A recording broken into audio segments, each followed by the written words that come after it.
What's going on, guys, and welcome to the channel. This is a update to a video that I made about 3 years ago where I went over how to schedule a YouTube live stream. At the time, I was really getting into streaming on YouTube a lot more, and I thought that it would be a great idea to set up some streams in advance. Little did I know it was going to be one of those processes that was going to kick me in the head time and time again. And surprisingly, there wasn't a lot of information or videos discussing all the ins and outs of setting up a YouTube live stream schedule. I mean, there was plenty talking about how to set up a live stream, but that one little part just seemed to trip me up over and over again. And since then, that video has actually done pretty well. And based on some of the feedback that I've gotten and a few minor adjustments that have happened with the YouTube streaming space, I thought it was time to make an update video. So here we are. Let's get into it. So if you've done any streaming on YouTube, you're already familiar with this process. You hit the stream button at the top right of your studio dashboard, and it brings you here to the, I like to call it the Stream Hub. You've got your Manage tab over here on the left. You've got your webcam, and you've got your Quick Stream tab. This is the one that most of us probably use whenever we go live. And when we click it, it takes us here to this screen, which is basically a dashboard just for your stream. This is going to be all the information you're going to use. You'll hit the edit button up here on the top, and it will, you'll fill in all that information. And it's going to be, the information you fill in just like a YouTube video. Then you've got all of your settings down here, latency, all that stuff, all that good stuff. And so, yeah, if you've done any live streaming, you're familiar with this. But you want to schedule a live stream, and that's where we're going to have to go back over here to Manage. And when we're in the screen, we are going to see the Schedule Stream button here on the top right. This is the one you want to press. Now, this brings up a little pop-up window that says Schedule with previous settings. So if you've done any other live streams, they're going to show up right here in this drop-down box. And you have the option of reusing these settings. And for me, this is such a time saver because most of the time I already have my settings already figured out. I have my description box already filled in with all the relevant information, and all I have to do is change the thumbnail, the title, and maybe a little bit of information in the description box, and I'm relatively good to go. And you can do it either way. You can do it by selecting a already made, think of it as like a template, or you can do an all new one. And so we're going to hit Create New, which brings us here. And we're just going to go ahead and title this one Test Stream. And then we're going to do our description. This is where you're going to want to remember to utilize that first line in your description. So think of it as all the keywords that you want people to search for is going to need to be in that first line. So if you're doing an Overwatch stream,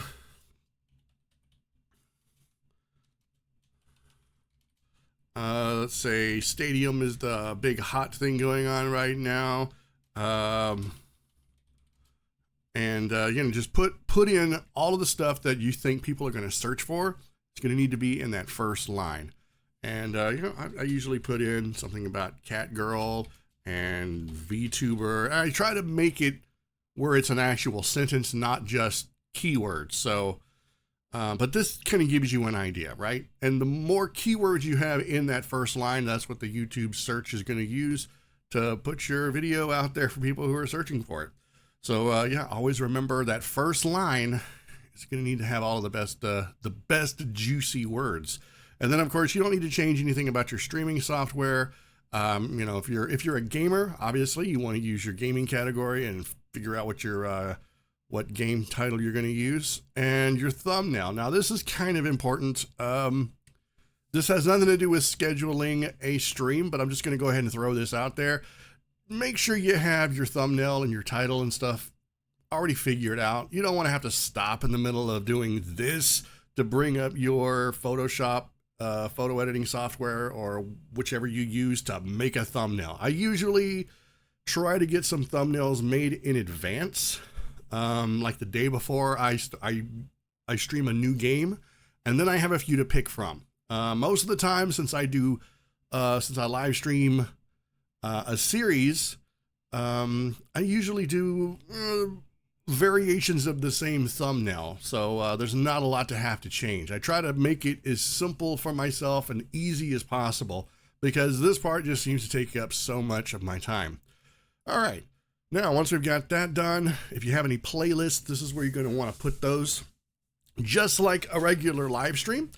So you're going to fill in all this information, and you know, any tags. Now, here's the thing about tags. I know that a lot of people say that tags don't really work the way they used to. And there's even something up here that says tags can be useful if content in your stream is commonly misspelled. Otherwise, tags play a minimal role in helping viewers find your stream. So what I do is I just put in a few misspelled tags. So if it's Overwatch, I put in, you know, like Overwatch, and I forget the T or something, you know, like I'm typing it on my phone. A lot of times I get viewers who like to watch my streams on their phone, so I put a few misspelled tags in there, see if that helps. I don't really know if it does or not, but you know, anything that helps in the long run. Pick all this other stuff out. Like I said, this is just like filling out all the information for a YouTube video. And then once you're done, you can go on to the next one. And if you're monetized, you can set all of this stuff up.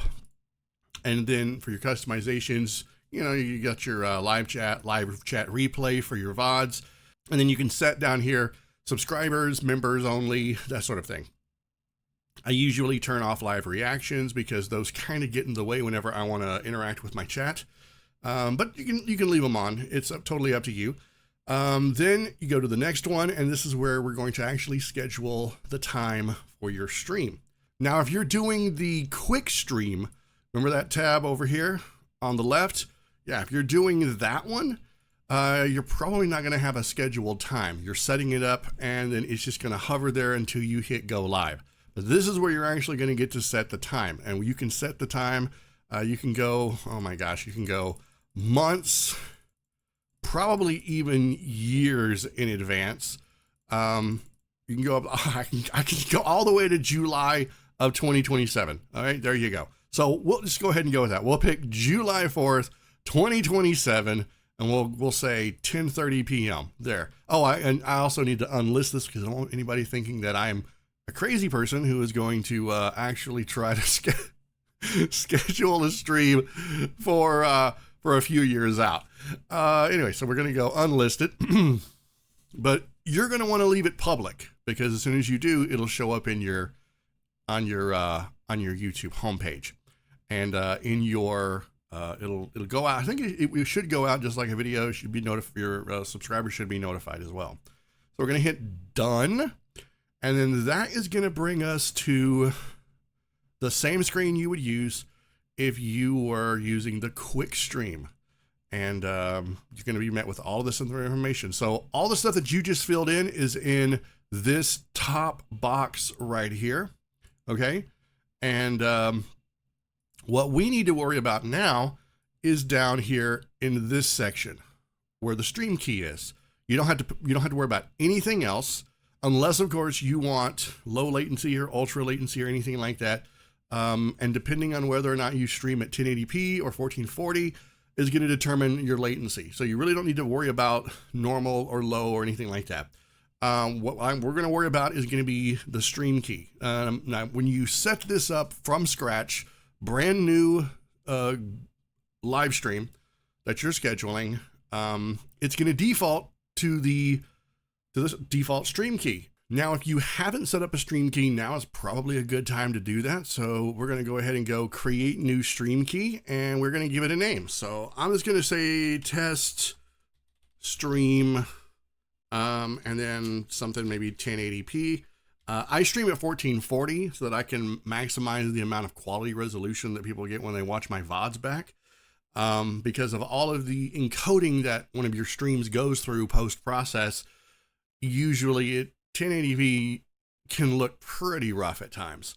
And then you don't have to necessarily give it a description, but then your streaming protocol, you're going to want to set this to RTMP. There is HLS, it's more advanced, but right now the standard is kind of RTMP. Then you go to your streaming resolution. I usually say turn on manual settings, and I go 1080p or 1440p. We're just going to go 1080, and then we're going to turn on 60 frames per second option. And most people are going to stream at that anyway, and it's just a crisper image. So once you're done with that, hit create, and it automatically puts it in there. So now when you go to set up another stream and you've got that drop down box, remember at the very beginning when it says you could pick from one of these other streams that you've done in the past, all of this will already be preset up for you. You don't have to change that. So if you're having any problems, like if you go live, and this happens to me, this is the whole reason why I even did this video 2 or 3 years ago, was because I scheduled a stream and I forgot about changing this, and it defaulted to the last quick stream that I did. And so I wasn't streaming whatever it was, I was streaming something different, and everybody saw the title, and it was a big mess. I had to stop, I had to go in, and yeah, it was kind of a mess. And you don't want that sort of a false start on your live stream. There's already 100 things that you have to try to remember when you're going to go live, especially as a VTuber. You've got the capture software, you've got the OBS setup, you got the hotkeys, you got all kinds of stuff that you're fiddling with behind the scenes, and that's just one more thing to frustrate you. And then when it happens, you're just thinking, I don't even want to stream anymore. So been there, done that.